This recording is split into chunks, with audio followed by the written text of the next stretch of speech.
Break બાદ આપનું સ્વાગત છે। સમાચારમાં આગળ વધીએ તો જૂનાગઢમાં છેલ્લા કેટલાક સમયથી સાધુઓનો વિવાદ ચાલી રહ્યો છે। મહેશગીરી પર પ્રયાગરાજમાં પ્રતિબંધ મુકાયો હોવાનો પણ દાવો કરવામાં આવ્યો હતો। ત્યારે ભૂતનાથના મહંત મહેશગીરી મહાકુંભમાં સ્નાન કરવા રવાના થયા। ચાર્ટર્ડ પ્લેન મારફતે કેશોદથી પ્રયાગરાજ મહાકુંભમાં પહોંચ્યા હતા। મહેશગીરીએ જન્મદિવસ નિમિત્તે કુંભમાં સ્નાન કર્યું। કુંભમાં જતા સમયે હરિગીરી સામે ખોટી વાતો કરતા હોવાનો આક્ષેપ કર્યો। તેમણે કહ્યું કે અધર્મનો વિનાશ કરવા નીકળ્યો છું।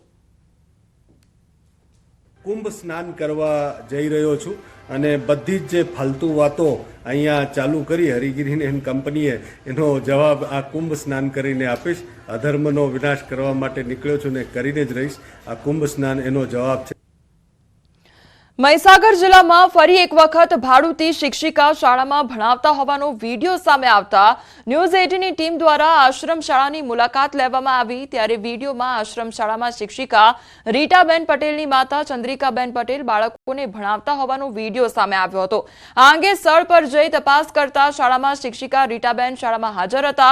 જો કે આ વિડીયો 2 દિવસ જૂનો હોવાનું સામે આવ્યું હતું અને તે સમયે શાળામાં રીટાબેન બાળકોને ભણાવતા હતા। આ બાબતે તેઓને પૂછતા તેઓએ કે તે સમગ્ર વિડીયો ખોટો છે।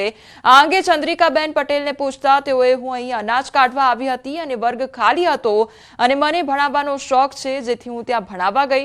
ત્યારે શાળા સંચાલક મંડળના ટ્રસ્ટી દ્વારા ગોળ ગોળ જવાબ આપવામાં આવ્યો હતો। તો કે ટીચર તો હું જ છું પણ એ મારા મધર હતા અને એ મંડળના સભ્ય છે એટલા માટે અનાજ કાઢવા માટે આવ્યા હતા અને ક્યારેક એમને રિટાયર્ડ શિક્ષક છે બાળકોને ભણાવવામાં બહુ રસ છે। તે દિવસે મારો સીએલ રિપોર્ટ છે અને એમને ભણાવવાનો બહુ રસ હોવાથી મારો ક્લાસ એટેન્ડ કરી રહ્યા હતા। એવું છે નહીં સર, મારા બાળકો સાથે તમે ટેલી કરી શકો છો। હું જ રીટાબેન પટેલ અને હું જ બાળકોને ભણાવી રહી છું। ભૂતિયા શિક્ષકને લઈને આચાર્ય છે આપણી સાથે, તેમની સાથે સીધી વાત કરીશું। સાહેબ, શું કહેશો? કેટલા દિવસથી બેન આવતા નતા? કયા બેન આવતા હતા અને કયા બેન રેગ્યુલરમાં શિક્ષક છે? શું કહેશો? બેન રીટાબેન છે, રેગ્યુલર છે। તારીખ 3/2/2025 ના રોજ તેઓ સીએલ મૂકી હતી।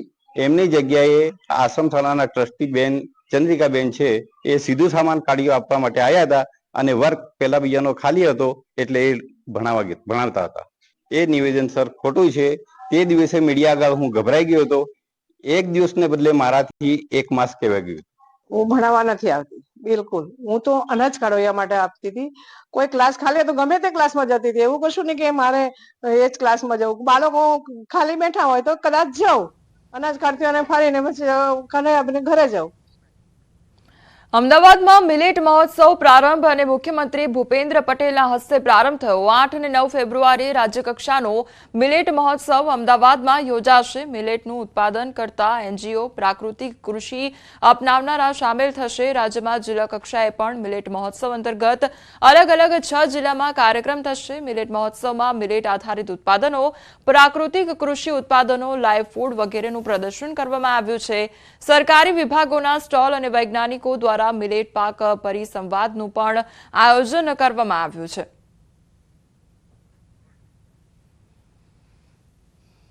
આદિકાળથી આપણી ખાનપાન શૈલીનો હિસ્સો રહેલા જાડા ધન એટલે કે મિલેટ્સ આપણો વારસો છે।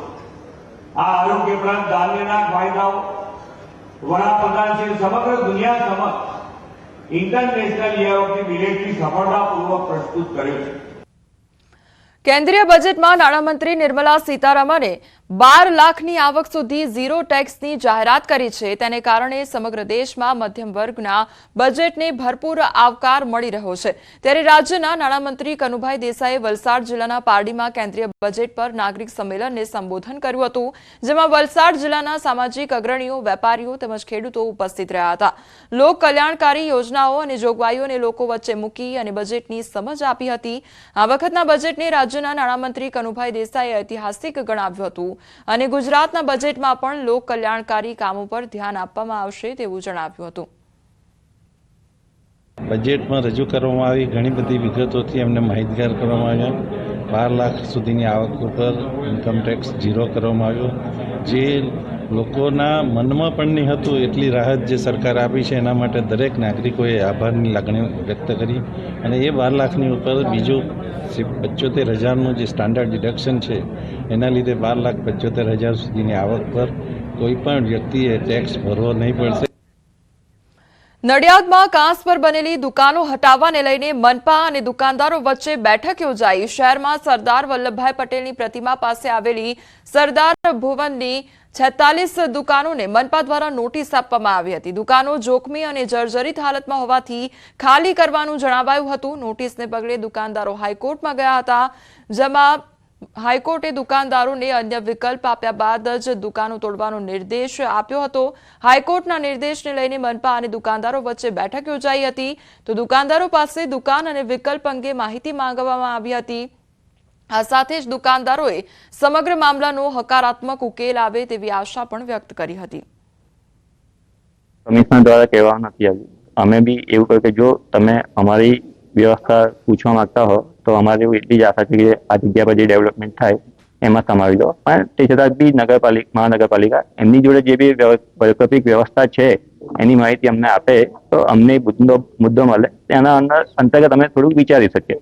આ દુકાનદારોને અમે એવું જણાવ્યું છે કે તમારી જે કોઈ રજૂઆત હોય એ રજૂઆત અમને જો લેખિતમાં મળે વિકલ્પો સાથે તો એ વિકલ્પો ઉપર મહાનગરપાલિકાનું બોર્ડ એટલે કે વહીવટદારશ્રી અને અમે એની ઉપર ચર્ચા કરીને જો કોઈ વિકલ્પ ઉપર સંમત થઈ શકાતું હોય કે કોઈ નિર્ણય થઈ શકતો હોય એના માટે થઈને આ દુકાનદારોને બોલાવ્યા હતા. ગીર સોમનાથ ઉનાના નવા બંદર ગામે સિંહોના ધામા સર્જાયા છે. મોડી રાત્રે રામ મંદિર નજીકના વિસ્તારમાં સિંહે ભૂંડનો શિકાર કર્યો તો દ્રશ્યો મોબાઈલ કેમેરામાં કેદ થયા છે. Video viral. વારંવાર સિંહો દરિયા કિનારાના ગામોમાં ઘૂસી અને શિકાર કરી રહ્યા છે. ત્યારે વધુ એકવાર ઉનાના નવા બંદર ગામે સિંહે મોડી રાત્રે શિકાર કરતા ગામમાં લોકો ભયભીત થઈ ગયા હતા. તો સિંહોના ધામા સર્જાયા છે. નવા બંદર ગામમાં સિંહોના રહેણાંક વિસ્તારમાં ધામા જોવા મળ્યા અને તે અંગેનો વિડીયો પણ વાયરલ થયો છે. સિંહ શિકારની શોધમાં લટાર મારતો નજરે પડ્યો છે અને સિંહનો લાઈવ શિકાર પણ સામે આવ્યો છે. તે અંગેનો વિડીયો પણ વાયરલ થઈ રહ્યો છે, જેના કારણે રહેણાંક વિસ્તારના લોકોમાં ભયનો માહોલ